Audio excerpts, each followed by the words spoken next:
This week has been a week of miracles. From witnessing the fall of Ruto's 12 disciples in the House of Senate to Raila's purported betrayers from Parliament going back home to their Baba as the clock ticks on the process of amending the 2010 Constitution through a referendum. The ball is in the court's court. Let me take you briefly through a history class back on August 4, 2010, when a constitutional referendum was held. The result was a victory for the Yes campaign, with 68.6% of the voters approving the Constitution, while the No campaign, led by the then Higher Education Minister William Ruto, lost with 30% of Kenyans voting No. Will history repeat itself?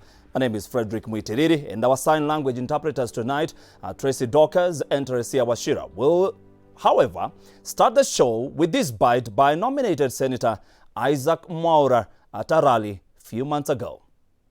Familia ya Kenyatta walitawala miaka 15 na ingine inaenda kuisha 10. Hiyo ni miaka 50. Tunasema imetosheka hiyo, tusonge tujipange kama vijana. Kwa hivyo tutajipanga vile tulivyo, watu wa tuktuk, watu wa bodaboda na watu wa wheelbarrow.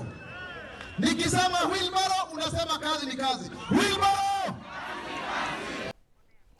That was the nominated Senator Isaac Mwaura, who was speaking, I think, on December 21st. Now, earlier on, the proceedings are going on.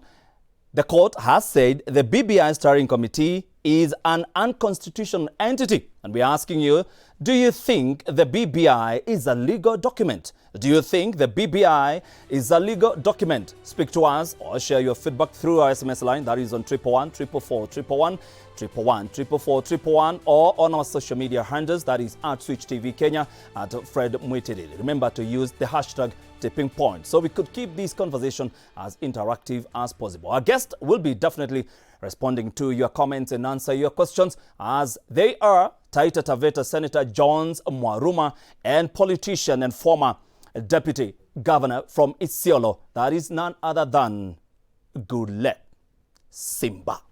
And Simba is in the house. Simba, you've heard what I have just played right now. What do you make of those sentiments that were made by, can we call him former Senator Isaac Mwaura? What do you make of those sentiments? You know, Isaac Mwaura, as you know, has been the branch of the Jubilee Party that was considered to be allied to the Deputy President. And ideally, he's trying to paraphrase the dichotomy between the dynasty and the hustlers. That's basically what he's trying to say. That the fact that the Kenyatta family were in power all these years, combined with the Moi's family. What he's simply saying is that we shall not accept a continuation of that dynasty. That is the message he's trying to pass across. Do you think that's why tunasema kwa Kiswahili shoka ilimwangukia? Shoka ilimwangukia. Therefore, obviously, that was expected. It was unexpected move, I think. It was going to come sooner than later. But I think it has also been a trend in the last few months of the Jubilee Party, the whipping its members that they feel are either opposed to the government or are behaving in a manner to suggest that they have joined the rebellion. So this is not strange. It has been happening. You have seen what has happened to the parliamentary leadership, starting with Aden Duale, the leader of majority. Shocker. Yes, he had to move, as loyal as he was, but he had to go. You have seen also, even at the Senate, the leadership was also whipped, Murkomen, and all the other leadership within the Senate. So Mwaura's removal is not really a surprise. Actually, I think it has come a bit late.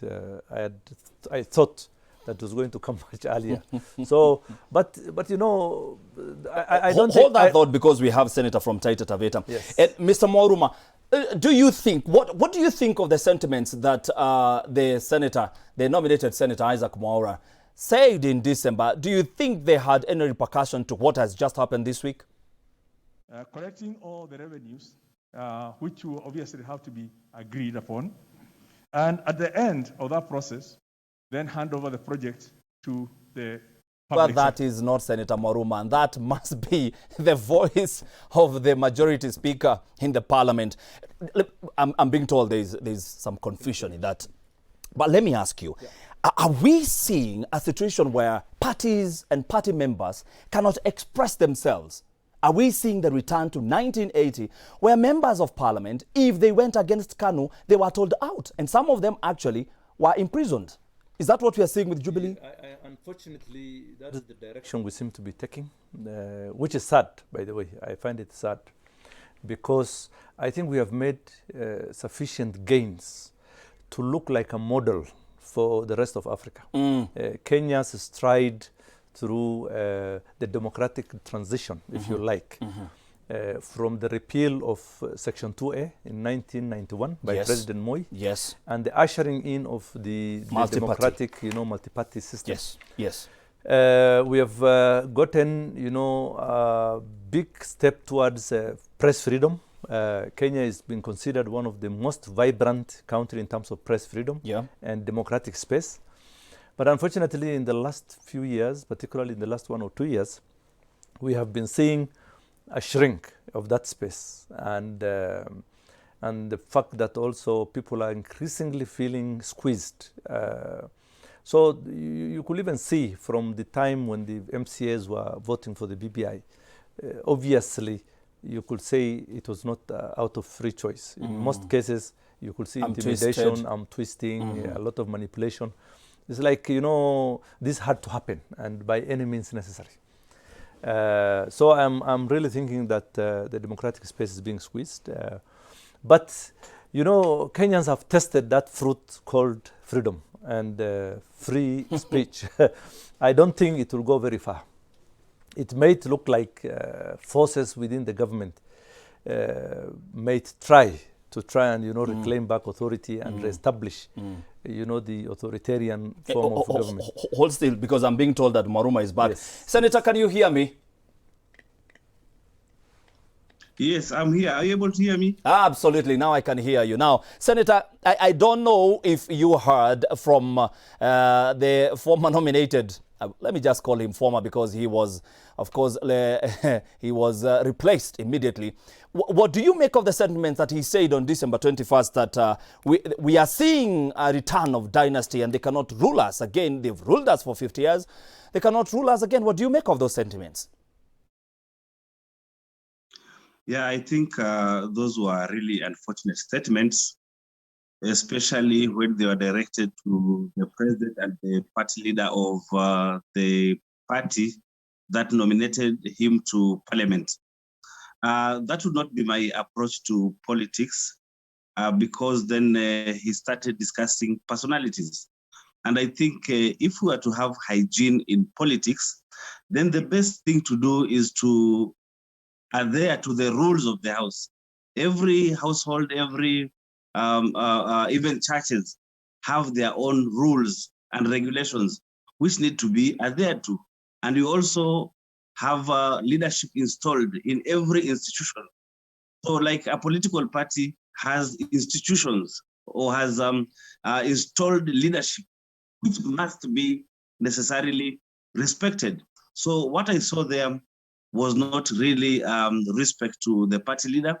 And when you start discussing your party leader in that light, and then it does not portray a very good image of the party. It is not Mwaruma, really let me just cut you short, Mwaruma. But freedom of speech really has also its own limits. If he was discussing ideas and ideals, then that would have been acceptable. But now he was discussing the personality of the president and the background of the president. But Senator, didn't we see, when I remember when we were growing up, did we see that the likes of James Orengo in the early 90s, and they used to mention the name of the former president, Daniel Arap Moi, and they used to say it in bad light through and through and through. Aren't we seeing a situation where members of a particular party, they cannot be able to express themselves?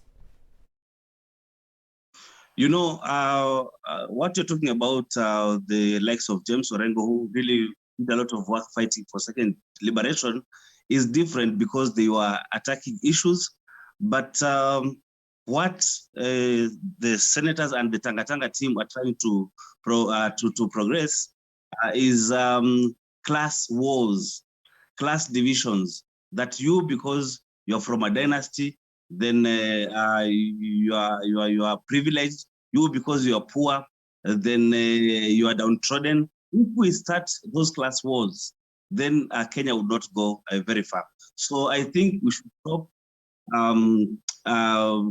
fueling class wars and just talk as Kenyans. There are some who are privileged, yes, some are not privileged. But the discussion that we should bring on the table is how to bring the underserved people, the people who are not privileged, we bring them at par by looking at the economics and trying to bring up the economy so that everybody can enjoy living in Kenya, whether you are poor or whether you are rich. Nobody chooses where they can be born. Some find themselves born in privileged backgrounds. Some find themselves born in poor backgrounds. But all of us at the end of the day are Kenyans. Let me come to you, Simba. It is a president, just last year, I think it was this year, who said that we can no longer be led by two tribes. Yes. He's the one who said that. Yes. Aren't we seeing now a double standard? Yes. No, but I also want to respectfully disagree with the senator. Offending politically is a traditional norm in politics. And besides, we are also in a period of transition. The president's term, as we know, is coming to an end next year. Officially, that's what we know, and that's by the constitution. We are going to see a new president coming. So there's a struggle over that space right now. And I don't think really the party called Jubilee really exists now in its original form. What we are seeing is a totally tattered party at the moment. There could be a move by a few within the party leadership trying to usurp some authority, but it is obvious. I'm not a member of the Jubilee party, and but I can see, and anybody can see, that there's a total division. So within that division is what we are seeing now, the conflict. The Honorable Mwaura is representing one divide, which is opposed to the other side. So for him now, I could understand that he will try as much as possible to delegitimize the authority. You know, there are two things here. There's the president as the head of state. He absolutely requires the respect of being the head of state. But then there's the president also, who is the head of the party. There is a free for all. I mean, anyone can say anything. Anyone can say anything as far as that's concerned. So, but I also think we have grown away. We have grown away, like Senator Mwaruma is saying. Do you think he went too far? I think in Kenya we should learn to allow people to say as they wish. By saying is that what democracy is? No, by saying that you have been in power for too long and we cannot allow you to succeed another person whose father was there before. Is that too far, really? I've not, in that statement, I've not seen anything far, and I have not seen also. Do you anything, think it's I a did not form see of anything. I did incitement? not see anything personal, really. In the last statement, the one you have showed, I don't know what else he said in that clip. Probably there's something that I have not heard. What I heard being said is we will not allow people to rule us more than 50 years. As you young people, we want to take our rightful place. That statement, in that context, I do not see anything really either insightful or obscene in terms of language. So I think we should be very careful to start stigmatizing people because of statements they make. If and when they do that and somebody feels personally aggrieved, there are laws that govern that. It is no longer a political issue. It is going to be a legal issue between that individual and the person he feels offended about. Let me bring Senator Mwaruma at this point. And Senator, we saw, in the same breath, we saw Senator James Orengo, we saw Rarieda MP, who were accused of almost similar sentiments, and they went to Baba and things now have cooled. Are we reading different scripts in our political parties? Thank you so much, Fred. what happened in ODM, there were differences in opinion, but as you have rightly put it, the two went back to Baba and talked to him. The same cannot be said about Senator Maura. We have not seen him show remorse and go back to his party leader and say that what I said, we are politicians, and sometimes when we're in the podium, we are likely to overtalk, and so I seek forgiveness. So we've not seen the same. But as I'm saying, every house, every church has rules and regulations, which really must be respected. And there is installed leadership that really must be respected. You cannot tell me I'm a Jubilee party leader and for that matter, president, and then you are working under me in the same house and you are saying that, you know, your father ruled for 15 years, you have ruled for 10 years. I don't know how that arithmetic came to 50 years of rulership by the Kenyatta family, but even if I were the father of a house and I have a child who is talking like that, then I would not be happy. If I was the bishop of a church and I see one of my communicants talking like that, then I would seek to banish or to expel, excommunicate that communicant. So I think there must be party hygiene. And what you're talking about, Orengo and the Honorable Honorable who? It's Rajada MP. He went back respectively to the party leader, and they said, okay, this has happened, but because our house, our party ODM believes in a democracy, what we did was wrong, and so because we say let us protect what you want to say respectfully, let's come back to the fold and work together. Maruma, while you're at it, Simba, do you think they feared James Orengo? He said in Parliament, in the Senate, that he doesn't fear anything and no one can intimidate him. Do you think ODM feared that Orengo will not back off? I have a feeling it was not Orengo who went to seek out for Baba. It could very much be the other way around. Because we saw there was somebody. Baba went to. I think to so. Orengo. I think so. That's what it looked like. That's what it looked like. I don't think, from where the position they reached, both Atiende Omolo and James Orengo were willing to back down. The language and the passion in which they were talking. So, but then if they had also stayed out, it would have been trouble for both ODM and Jubilee as far as the vote in the House was concerned, because they will have really swayed around a lot of weight, because by their charisma and their strength and their position in Senate, it will have played very rough for them. So I think it was a way of trying to, the way I think, I could be wrong. So, but all the same, but I also don't see all this as a very big issue, in my view. These are times of transition. We are going through a transition in politics. 2022 elections are quite close. There will be soon changes of leadership also within the parties, remember, even within the ODM. But you just told me even within the ODM, there will be soon changes. People are going to start, struggling for who will succeed Baba. So there's all that infight also within ODM, I think. So even within Jubilee, even though it's in tatters, there are obviously people who are trying their best to gain their foothold also within the party. So this is the moment when you see people scratching each other. It is not any different, by the way.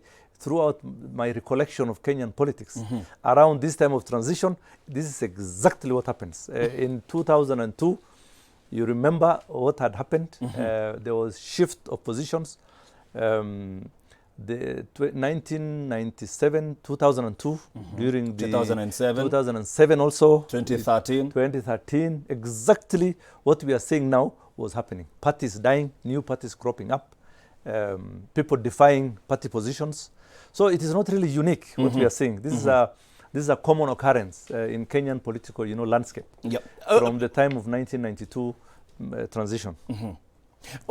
Maruma, I know you wanted to say something on this, and let me just shift and throw the same question to you. Do you think ODM somehow feared what James Orengo would do in Parliament? First of all, Fred, let me disagree respectfully with what Simba has said, that there reaches a point where people would start defying party positions because then we are approaching new elections.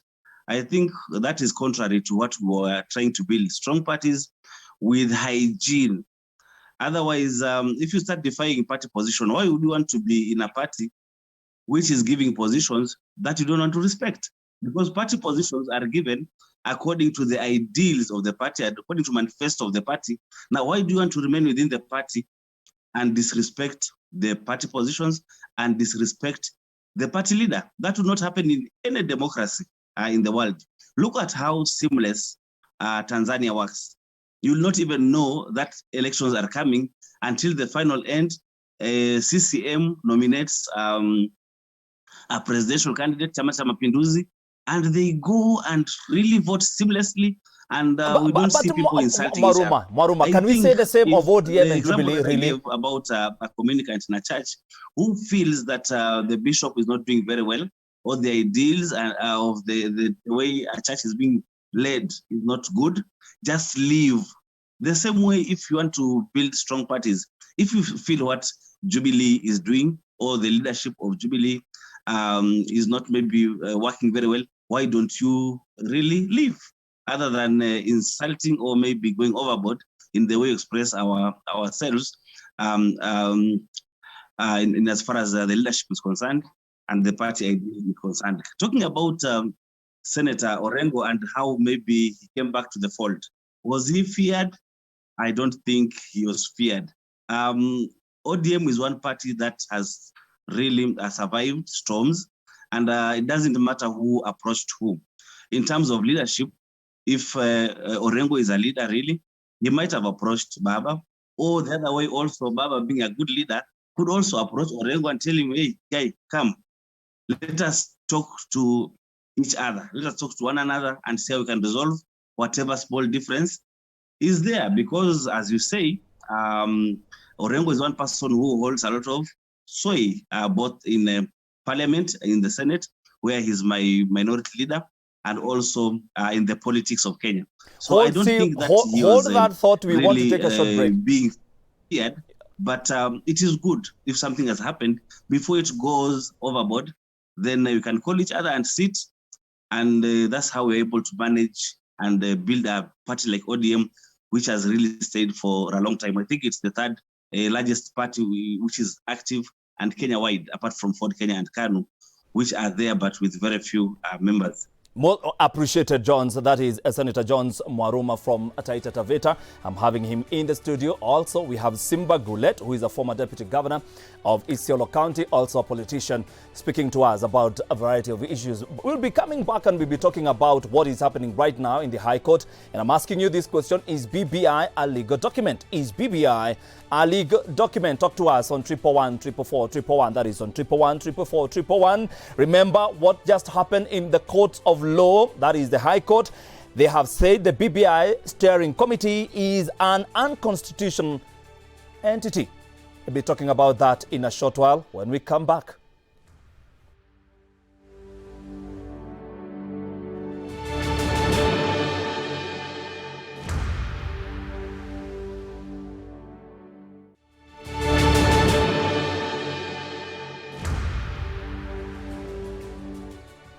All right, welcome back to Tipping Point. My name is Frederick Muitiri. Now, the creation of 70 new constituencies as proposed in the BBI is in violation of the Article 89 on the delimitation of the boundaries. That is according to Justice Janet Mulwa, who is reading her judgment. Let us listen in. Interpreting the Constitution under its authority donated by Article 165 of the Constitution is mandated to give relief to both actual violations of the Constitution as well as threatened violations. Our decisional law has consistently held that the correct reading of Articles 22, 165 sub-Article 3D, and 258 of the Constitution yield the conclusion that a party does not have to wait until a right or fundamental freedom has been violated, or for a violation of the fundamental freedom, or for a violation of the fundamental freedom, or for a violation of the Constitution to occur. Let me say that again. I'm sorry. I think there's a typo somewhere. That it says a party does not have to wait until a right or fundamental freedom has been violated, or for a violation of the Constitution to occur before approaching the court. He has a right to do so if there is a threat of violation or contravention of the Constitution. This was the holding in the case of Coalition for Reform and Democracy Code and two others versus Republic. We have also cited that is Justice Janet Mulwa, who is reading her comments.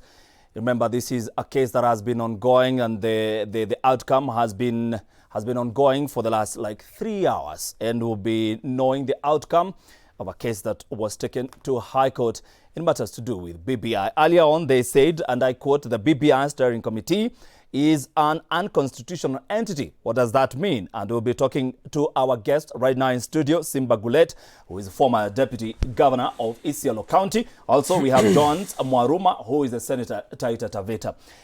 Simba, you have heard the ruling that is going on right now at the High Court. And they are saying the BBI steering committee is an unconstitutional entity. Where does that put the BBI and the whole process that has been propagated by this steering committee? Yes, I think one of the issues also that the court had an issue with is not only the steering committee, but the initiators of the constitutional amendment process. Popular will is expected to be something to come from the grassroots and not really from above coming down. The executive. Not from the executive. Executive is not a popular will. Executive has its own role. If it wanted to initiate its own referendum, it was able to do that. But then they use now parliament and other institutions through the legislative process. And they eventually end up with the Mwananchi to agree with them through collection of signatures, following Article 255 of the Constitution. So I think that's where the court has a problem with. And again, it still comes back to the whole process. What is the end objective of the BBI process? Without fear of contradiction, I think if you asked most Kenyans today, to be honest, they will say it is a process that is being driven by two gentlemen. That's what most Kenyans say. And if you ask them the second question, what is BBI all about? They will say it's a creation of jobs for a few. That's what most Kenyans are saying today. When I ask them on the street and I talk to them, that's what I hear. So I think the court is in a way reflecting on the same, saying, fine, you have gone through all that process, but that's not through the process which Article 255 was intending. The Article 255 envisioned, amongst others, popular initiative to be driven through the grassroots. Actually, the court also said a popular initiative is an initiative of the ordinary citizens. That is what the court has said. Yes, that is the whole thing. Let's hear what Speaker Kenneth Lusaka had to say about amending a popular initiative bill that comes from the people. This time, the court is saying it came from the executive. I therefore rule, in respect to the specific questions asked, that an amendment may be made to the provisions of a bill to amend the Constitution by way of a popular initiative in the Senate. The Senate has the option of either passing or rejecting the bill in toto in accordance with Article 257(8) of the Constitution. Okay, honorable senators, these are the results.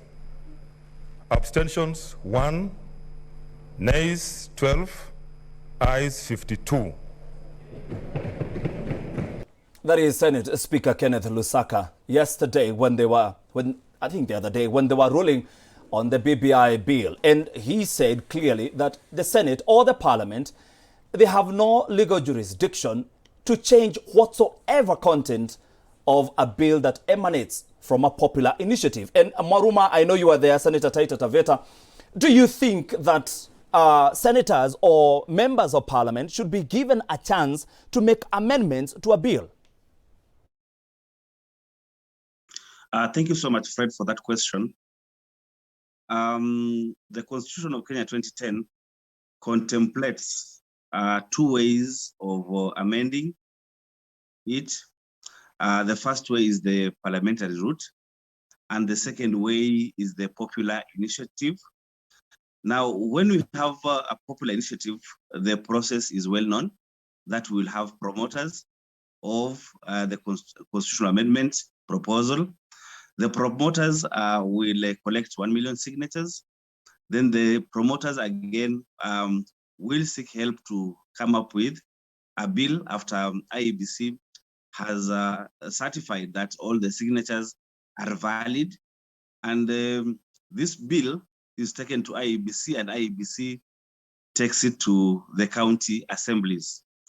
Assuming all the assemblies are given opportunity to amend the bill, the 47 assemblies, which bill would be cascaded to Parliament, that is the Senate and the National Assembly. County assemblies also do public participation. They do public participation, but in this case, they did change. But assuming they changed, which bill would come to the Senate and the National Assembly?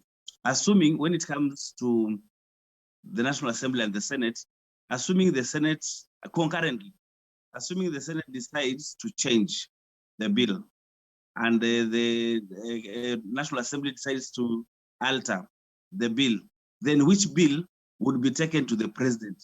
Because after the bill goes through Parliament, it's supposed to be taken to the president. And because it is a popular initiative, that bill has to go to a referendum. So the president would take the bill to IEBC, and IEBC would take it through a referendum. There are 2 things that would make a bill go to a referendum. The first one is amendment of the Constitution through parliamentary process. Anybody can decide to take a bill to Parliament, and when that bill goes through Parliament, if Parliament decides, for example, it's a popular initiative, and they take it to Parliament, and Parliament decides to make the bill not go through, like what we're having now, although Parliament passed the bill.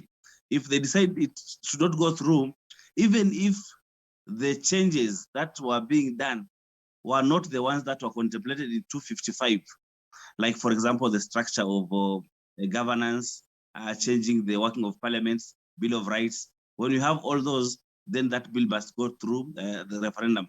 But even if you are changing something that must not go to the referendum, and that bill goes to Parliament, and Parliament can pass it and it goes to the president, it is accepted. But if they refuse not to pass it, like if we decided not to pass it, allow me, Maruma, allow me to cut you short just a bit. Pass the bill through a referendum, allow me to cut you short so just I'm a bit. assuming now, if we decided to change the bill at the Parliament level, the Senate and the National Assembly, which bill would go to the referendum? So we're not supposed to change anything, and I agree with the ruling of Speaker Lusaka and the ruling of Speaker Muturi to make sure. Oh, where have you gone to, Mwaruma? And this is what Senator Cheralgei, we spoke to him yesterday, and this is what he had to say about the ruling that was made by Speaker Kenneth Lusaka. It confirmed that Parliament is salutary in the process. Then why did we do public participation? Why did we debate if we can't make changes? And you know, when you look under the Constitution, our legislative power is not limited. Article 94, Article 104 of Constitution 2010, our legislative power as Parliament is not limited. And therefore, the decision and ruling that was made by Lusaka is very wrong in principle, in rule of law, in parliamentary powers and legislative power that we have, but is politically correct. Let me come back to you, Simba. And Senator Maruma is raising an important issue. If a popular initiative comes from the people And then the MCAs from different counties, they go changing the bill. By the time it's coming to Parliament, by the time it's going to Senate, it will be very different. True. Should that happen? What? So, when you're saying true, are you agreeing with Senator Kenneth Lusaka? No, I agree partly that you cannot have so many different amendments from different county assemblies. But where the problem lies is the hurried process. You remember our Constitution 2010, the current Constitution that we have, how long it took us to reach a consensus. You know, this is a consensus-based, legislative process. So, county assemblies are not just there for no reason. National Assembly and Senate are not there just for stamping. It's not rubber stamping. It's not a rubber stamping institution. So otherwise, then there will have been no need to take it through them. What is the point? Or even public participation. So, the logic will not be there. What I think where things went wrong is when they said between March and by June, we must have a referendum, come what may. So county assembly, you have no say. Just give you a car grant? Take it, a car grant, and then you move. What should have happened is give this thing an ample time. County assemblies should have had at least 2, 3, 4 months. So that when all these things are collected, the BBI Secretariat, their work should have been to consolidate all those views and make a common, the county assembly doesn't have to sit one time. They can sit several times. True. So you can go through a series of stages, start with the first reading, read it through all the county assemblies, take it to public participation, collect the views, return it back to the county assembly, so that by the time they do the third reading, we have a semblance of a uniform document, so that when it's taken to the National Assembly, it can be said now, truly, this reflects popular will. The document represents a popular will. But what has happened? Yes. What has happened? Yes. Is I have spoken to MCS who said they have not even seen the document. Did they even read it? They did not even see it, let alone read it. They said they have not seen it, so they just passed a document that they have not seen. So then that what does that say of our leaders? It says a lot about them, but it says a lot also about the top leadership of the country for having pushed this thing so hard with the intention of beating a deadline, which I honestly think should not even be the case. We should have just had this thing go through a natural process, because we want this thing for posterity. We don't want it for certain individuals. We want it to last another 20 years. So right now, some of the members of parliament, including Senator Orengo and others, raised very legitimate issues about even if we are to pass this document, what will happen? For example, Senator Orengo mentioned the issue about the constituencies. The legality of it. Not only the legality, he said even the practicality of implementing it. He said this is a kind of amendment that will have no end value effect. So if we have those kind of deficiencies in the process, why will you want to push it so hard? Why don't you just allow the natural process that we went through the making of the constitutional process, and then when everybody is satisfied and we have a common ground and a consensus like we used to have before. The clamor for the new constitution. The clamor for the new constitution 2010. All the way from 1992. Was a very inclusive process. But the BBI process, can you say it's inclusive? Hold that thought. Now, Senator Mwaruma, let's come to a sad situation that we're being told that happened in the Senate. And this is what Senator Cheral Gay, when we spoke to him yesterday, had to say about bribery in the Senate.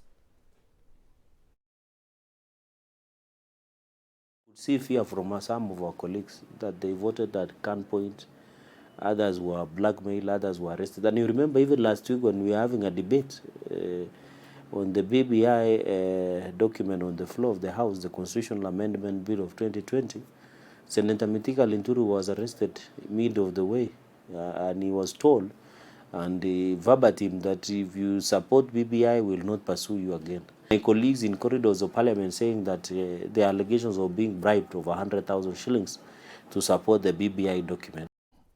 And the colleague that you are seeing there with the Senator Cheral Gay is my producer of this show, that is Daniel Kariuki, together with Clifford Dumbi. Now, Senator, you've heard what Cheral Gay insinuated, that there was bribery in the Senate, and it's a sad situation because earlier today, Moses Kuria, the MP for Gatundu South, said that they were bribed with 100,000 to make sure that there are changes by in Parliament. Really, is this what happened? Did you see anything close to that, what Cheralga is saying? Again, I'm saying that the propaganda that is being peddled by the Tangatanga Brigade is quite unfortunate. I have not had issues of bribery from the other side of the both houses, but that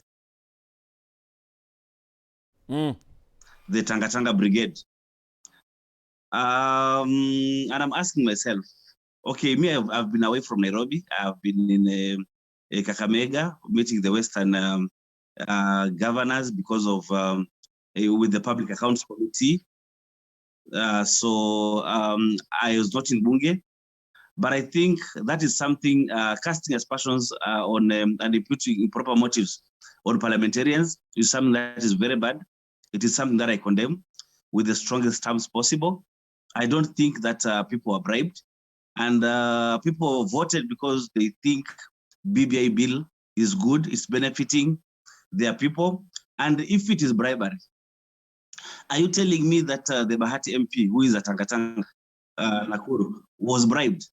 Joro MP is a Tangatanga, was she bribed? And very many other people who are Tangatanga adherents, some from Kilifi, voted yes, because they believe that the contents of the BBI bill, amendment bill, are good. And so I don't know why Tangatanga wants to sell that propaganda. But Fred, if you want to kill a dog, you give it a bad name. From the ab initio, Tangatanga has been against BBI, and they're trying to give it a very bad name, to paint it bad, so that it can be voted. It can be voted out.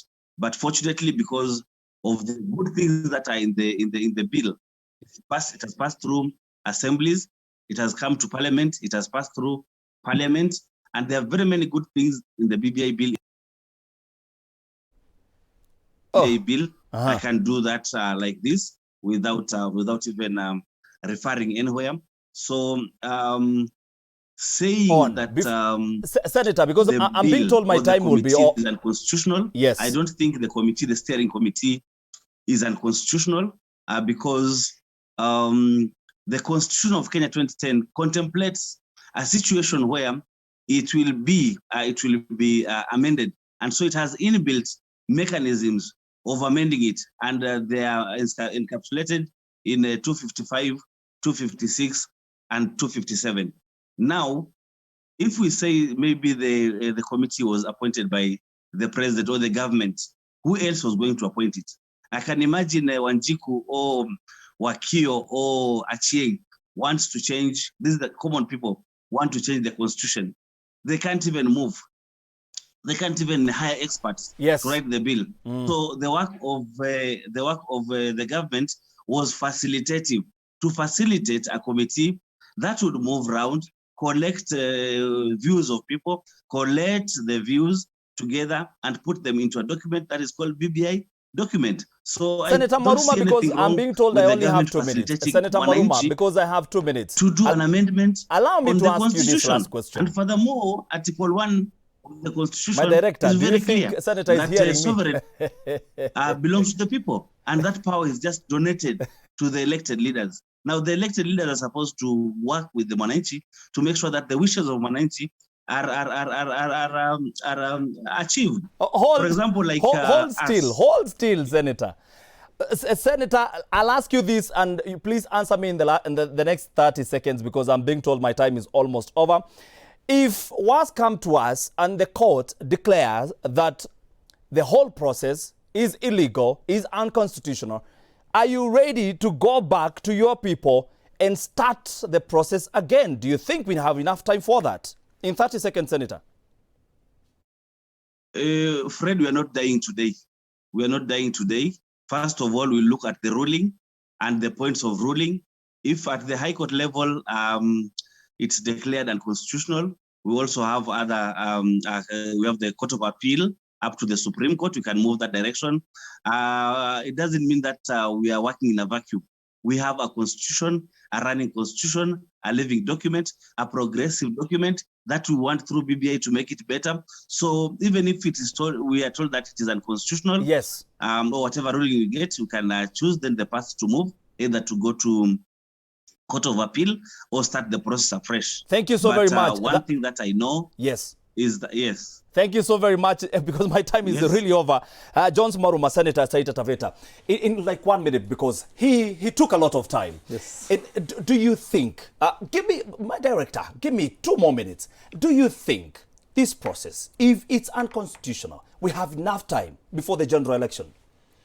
I think if the processes that we know normally courts go through is sometimes lengthy. It can take beyond, because you know the Constitution also says that for this Constitution to be changed and the changes therein to have an impact on the next election, because the hurry now is to have this to have an impact in the next election. That's the objective. Naambiwa nitatolewa hewani. Yes. Okay. Many thanks. No Thank problem. you so very No much problem. for having time, Simba. Thank you. I appreciate. I'll make sure that you are called here Thank you. another time, Feel so free. that you can have, because this conversation must go on. That is Simba Gulet, former Deputy Governor Isiolo County. We had John Mwaruma, was Senator Taita Taveta. Many thanks for having this time. This was Tipping Point. My name is Frederick Muitereri. My sign language interpreters, Tracy Dorcas. We have Teresia Washira. And for myself, it's a good night. Asante sana.